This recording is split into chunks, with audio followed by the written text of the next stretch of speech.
Olá, gente. Hoje nós vamos continuar a nossa apresentação sobre a questão da transformação do dinheiro em capital, capítulo 4. Antes de mais nada, eu gostaria de fazer algumas observações. Um amigo meu chamado RCA, dizer apenas as iniciais, né, achou que minhas aulas estavam ficando muito repetitivas, que já faz tempo que eu venho trabalhando esse capítulo 4 do Capital.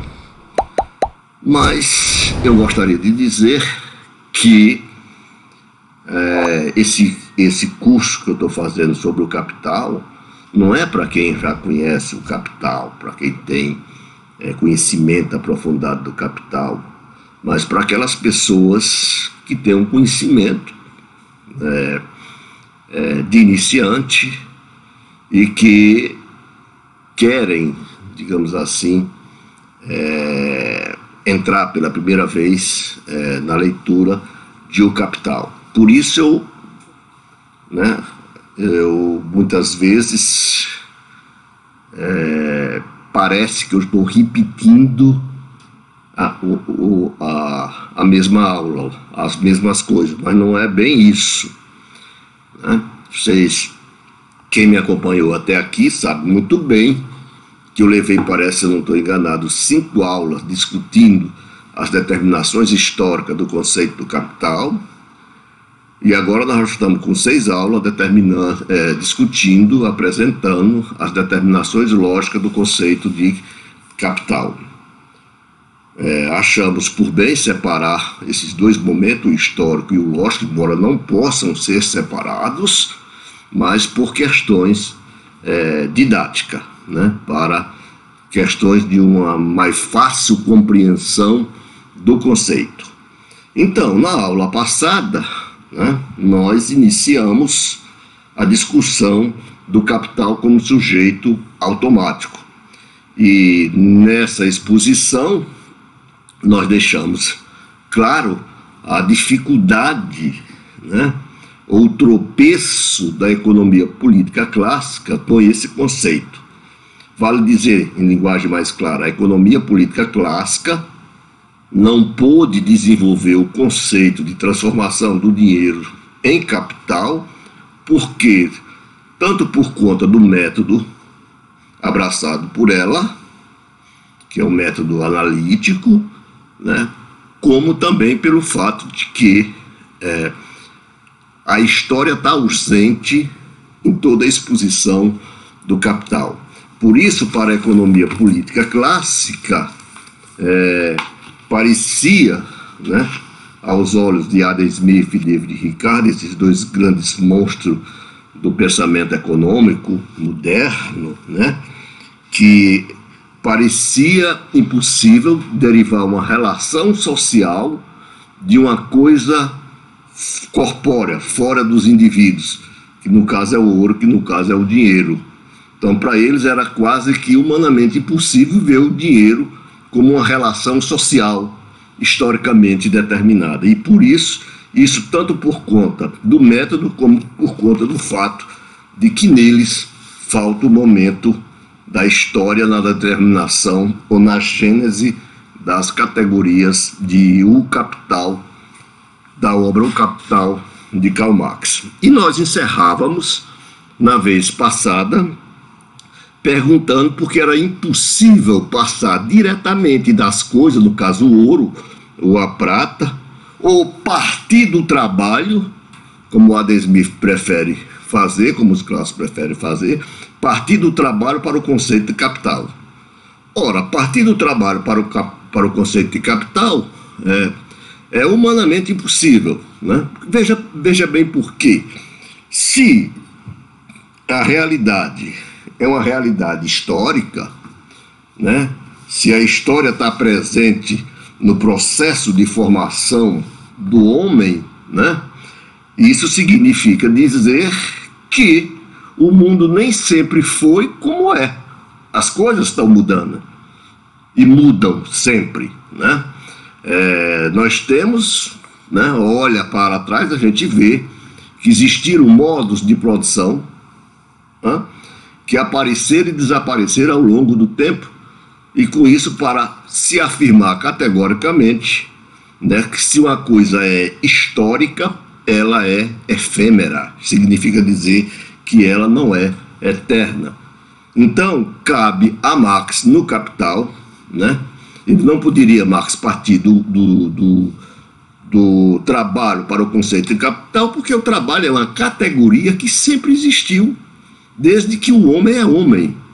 Desde que o homem é homem na face da terra, ele tem que trabalhar para produzir os bens e serviços necessários à sua subsistência, e para fazer isso ele tem que contrair relações entre outros indivíduos para organizar o processo de produção dos bens e serviços. E essa organização entre eles muda com o tempo. Então, se parte do trabalho para o conceito de capital, teria que se dizer que o modo de produção capitalista, o capital sempre existiu, porque sempre existiu o trabalho, né? Marx vai dizer, pelo contrário, nós temos que partir do dinheiro, do valor de troca desenvolvido, né? Mas você pode até dizer, existiu dinheiro em outros modos de produção anteriores ao capitalismo. Claro que existiu, mas o dinheiro não tinha as determinações que ele adquiriu na sociedade capitalista. Na sociedade capitalista, o dinheiro é medida do valor, ele surge primeiro como medida do valor e como meio de circulação. O dinheiro é a unidade desses dois momentos, que se desdobra no dinheiro, né, como tesouro, no dinheiro como meios de pagamento e no dinheiro como dinheiro mundial. Então, isso são determinações próprias, históricas, do modo de produção capitalista. Por isso, Marx parte do dinheiro e não do trabalho para desenvolver o conceito ou para analisar a transformação do dinheiro em capital. Muito bem. Então, eu perguntava por que era impossível passar diretamente do trabalho ao capital. Essa questão que ficou no ar na nossa aula anterior. Eu digo de antemão que a resposta a essa questão já foi exposta anteriormente, né? Porém, num nível de abstração bastante elevado. Então, eu vou repetir de novo, mas o que eu vou repetir aqui é em outros termos, né? Se eu estou parecendo repetitivo, eu estou repetindo o que eu já disse no outro contexto, com outras formas de raciocínio e assim por diante, para facilitar a compreensão daqueles que nos acompanham nesse curso. Então, se a resposta já foi dada num nível de abstração bastante elevada, vamos baixar um pouco esse nível de abstração para ver como se explica a transformação do dinheiro em capital. Então, não é por conta desse nível de abstração muito alto, muito elevado, não é demais apresentar novamente a mesma resposta, só que agora partindo das formas imediatas de existência do capital.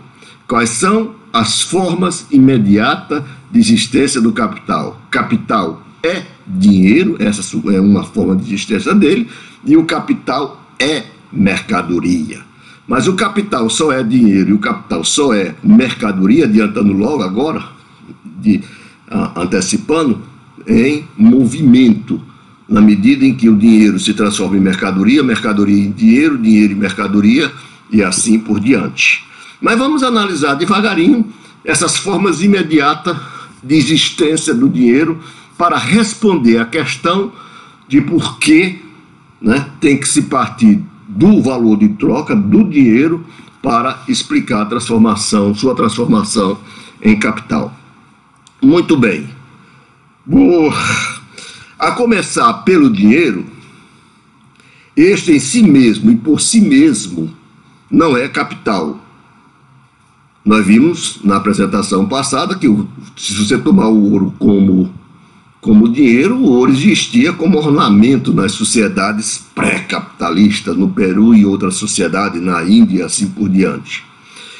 Para que possa desempenhar a função de capital, para que o dinheiro possa desempenhar a função de capital, isto é, possa ser empregado como meio de pagamento, com vistas à produção de um valor maior, possa ser empregado, seu proprietário, o proprietário do dinheiro, precisa encontrar no mercado pessoas que disponham unicamente de sua capacidade de trabalho para vendê-la em troca de um salário. Em outros termos, precisam encontrar no mercado a força de trabalho na forma mercadoria.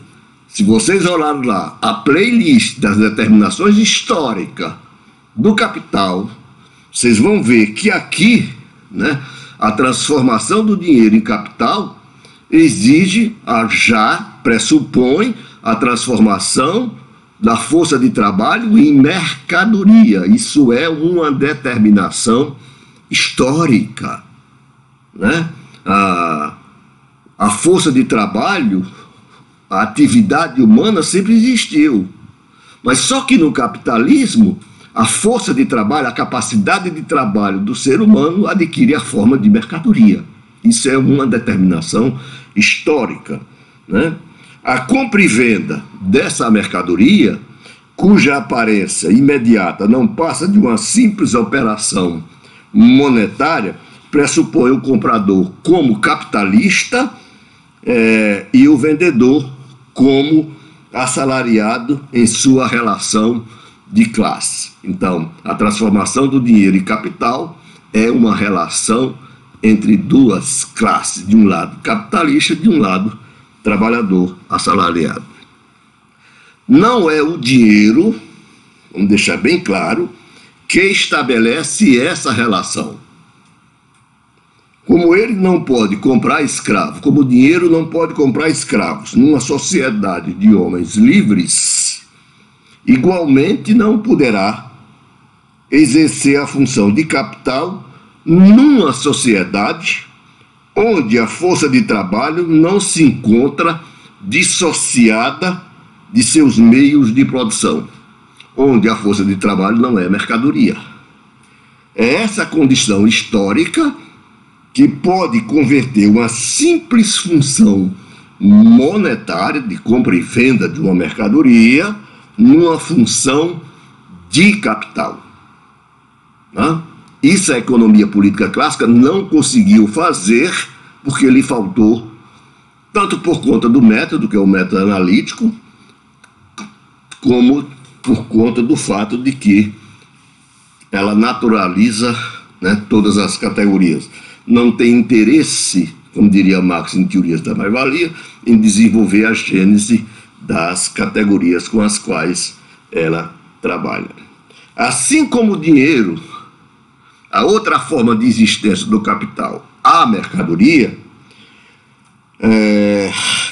só se transforma em forma de existência funcional do capital numa sociedade onde o produto do trabalho humano já nasce diretamente como valor, já nasce diretamente como mercadoria, já nasce com vistas a ser vendido, a ser permutado, a ser trocado por outras mercadorias no mercado.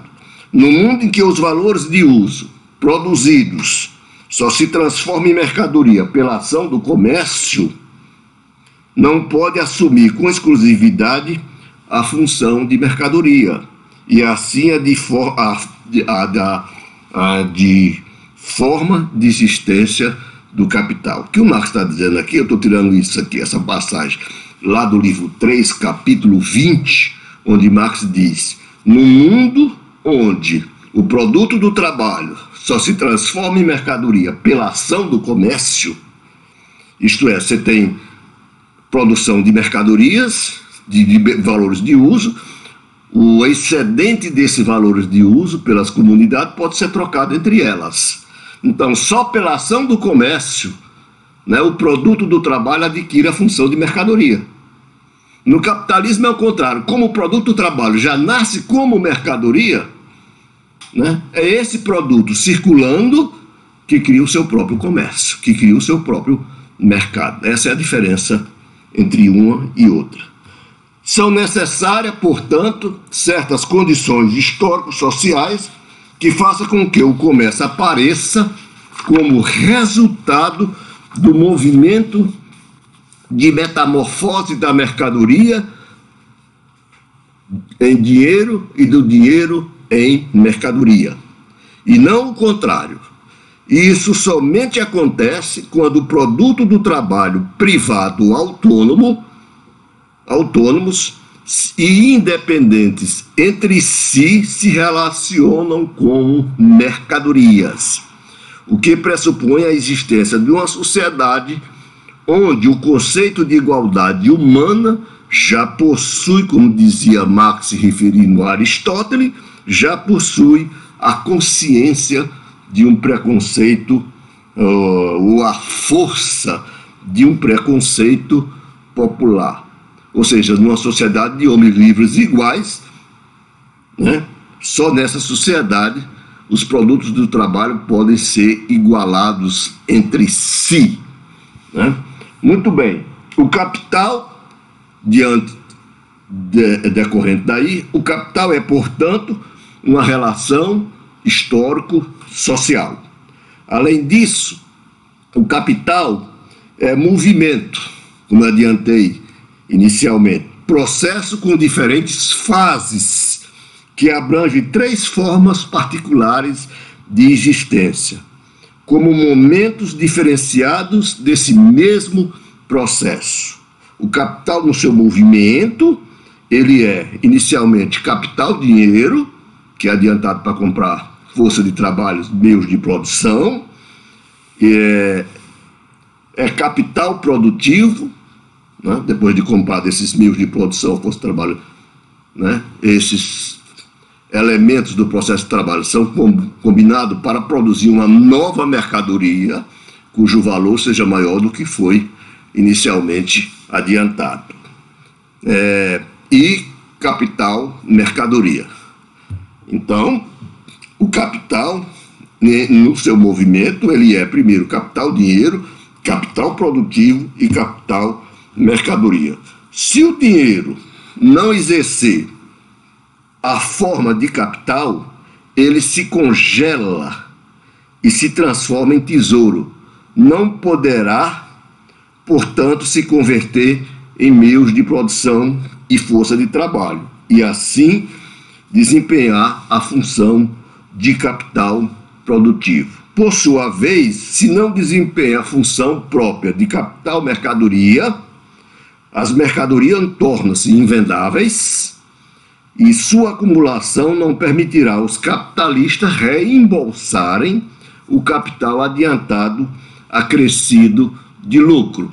Ou seja, se o dinheiro no seu movimento, né, ele se congela, né, ele é adiantado, ele não é gasto em compra de mercadorias e força de trabalho, esse dinheiro se esteriliza, ele vira tesouro. Da mesma forma, se as mercadorias produzidas não encontram saída no mercado, não são realizadas, então, né, o capital não permitirá ao capitalista, né, completar o seu ciclo de transformação do dinheiro em capital. Portanto, capital é movimento. E só nessa contínua e ininterrupta transformação do dinheiro em mercadoria, da mercadoria em dinheiro, o dinheiro se transforma em capital. Muito bem. O capital como valor que se valoriza, diz Marx no Capital. Eu vou ler aqui uma passagem do livro de O Capital, livro 2, página 184, onde ele diz: O capital como valor que se valoriza não encerra apenas relações de classes, como nós falamos até agora, diz Marx, um caráter social determinado e que repousa sobre a existência do trabalho como trabalho assalariado.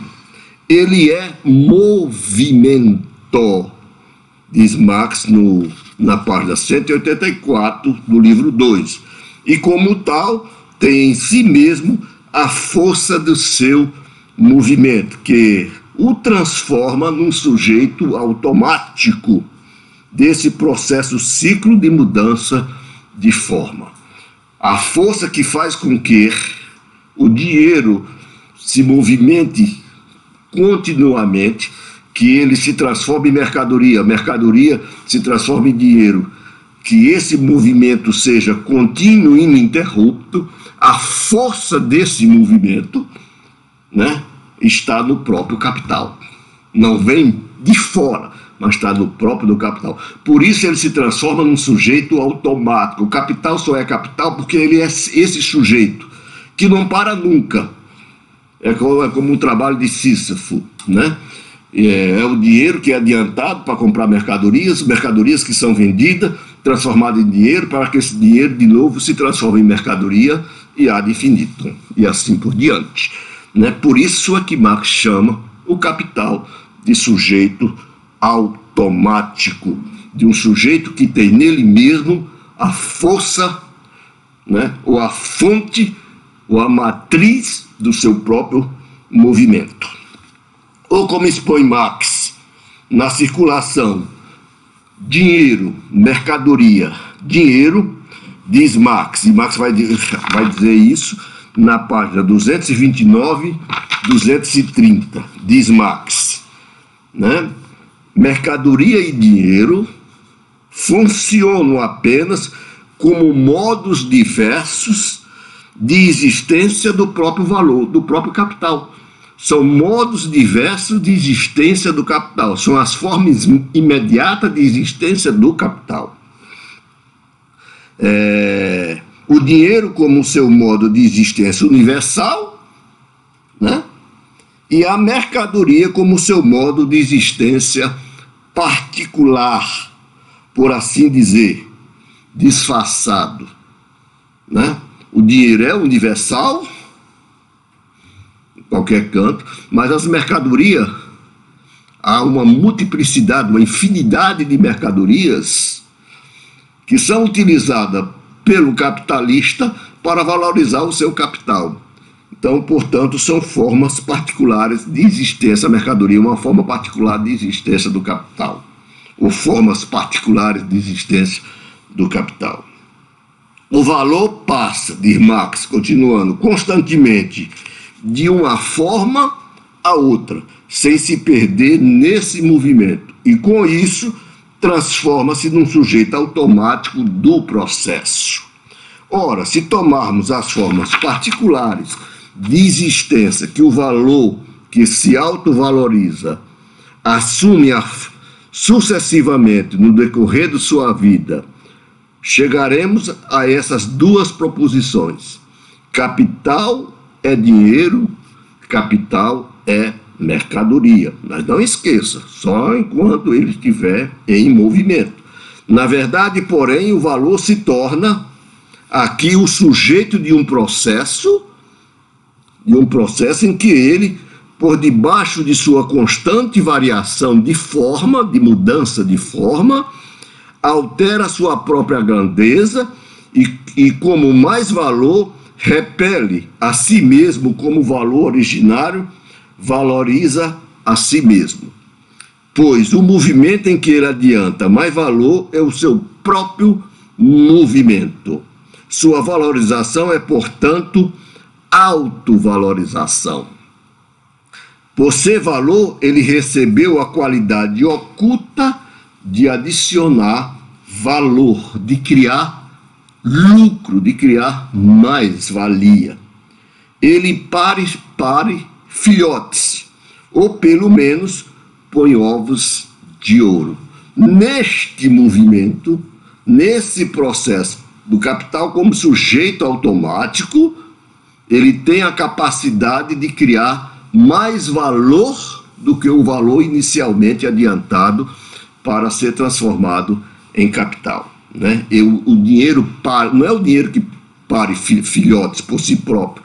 Se ele não assume a forma mercadoria, ele não consegue parir filhotes, né? E se ele se congela nessa forma, os filhotes morrem. Portanto, o dinheiro tem para produzir filhotes, ele tem que constantemente estar em movimento. Dinheiro, mercadoria, mercadoria, dinheiro e assim por diante. Salta à vista que o início e o fim do ciclo do capital, isso diz Marx na página 227, 228 do Capital, do livro 1, salta à vista que o início e o fim do ciclo do capital são o mesmo,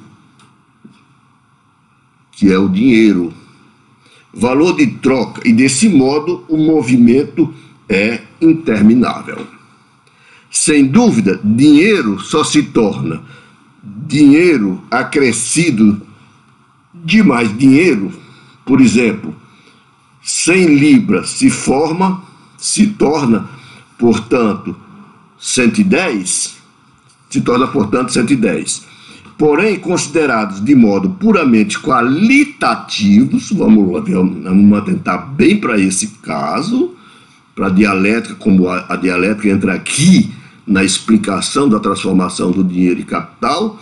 Quer dizer, o capital, o dinheiro como capital, é um movimento dialético. Em que sentido? No sentido de que, né, considerado de modo puramente qualitativo,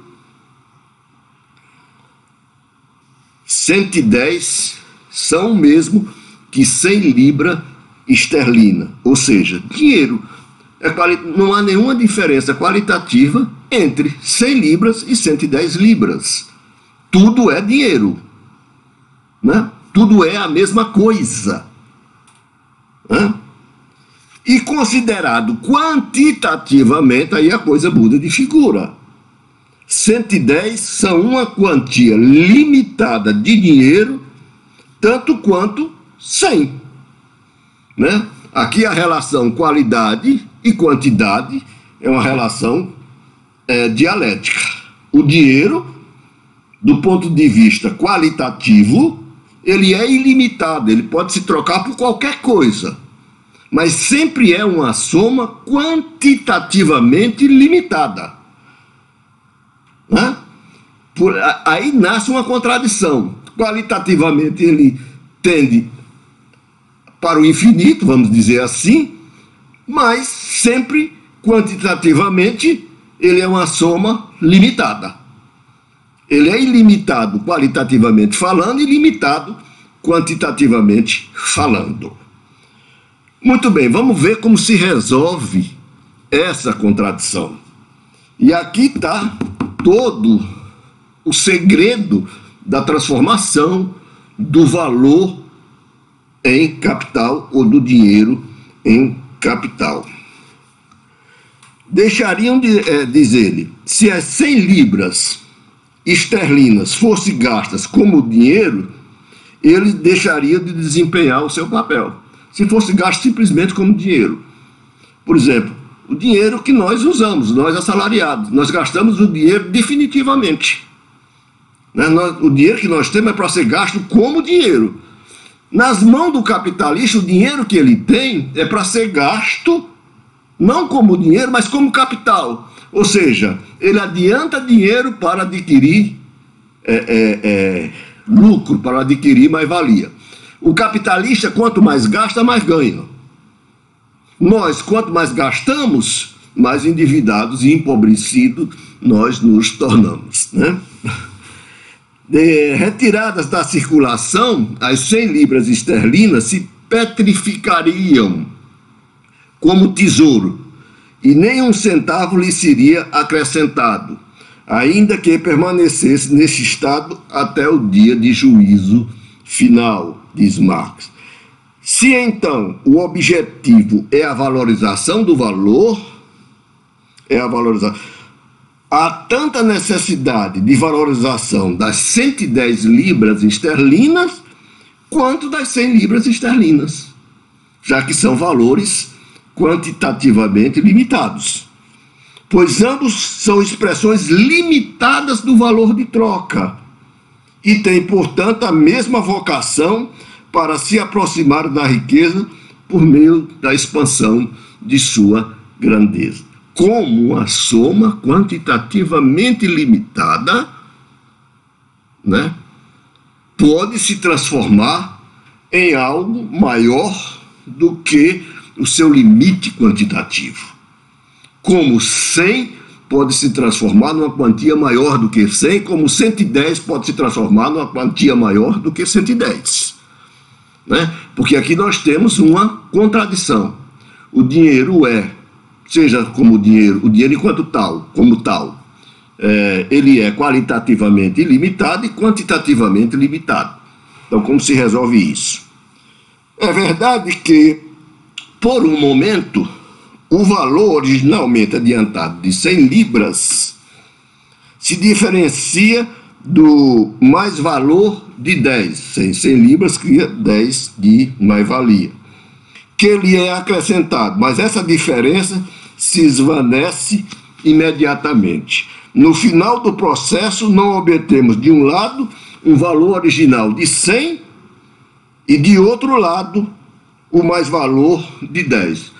Tanto 100 como 10, que foi acrescido aos 100, são duas somas de dinheiro quantitativamente limitadas. O que obtemos é um valor de 110, que exatamente do mesmo modo que as 100 libras originais, encontra-se na forma adequada de dar início a um processo de valorização.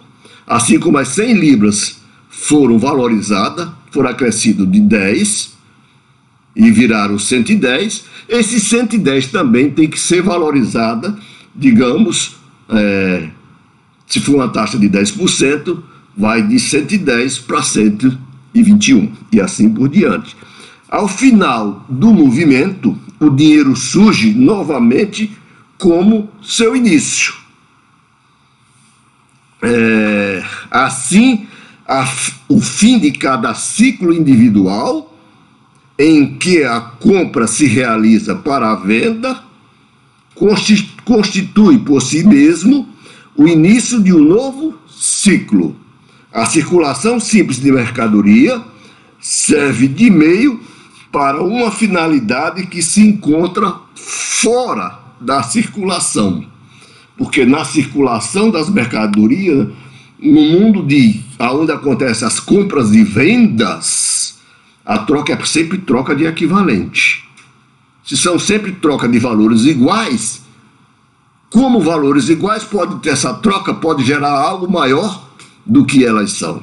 Então, por isso é que o Marx diz: a circulação, a apropriação dos valores de uso, a circulação simples de mercadoria serve de meio para uma finalidade que se encontra fora dela, fora da circulação.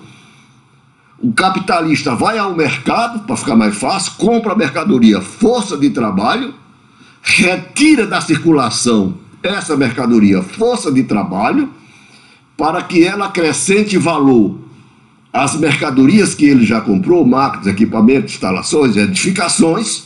Isso não se passa na esfera da circulação, mas na esfera da produção, passa por trás da esfera da circulação, né? Para que ele possa, portanto, parir filhotes.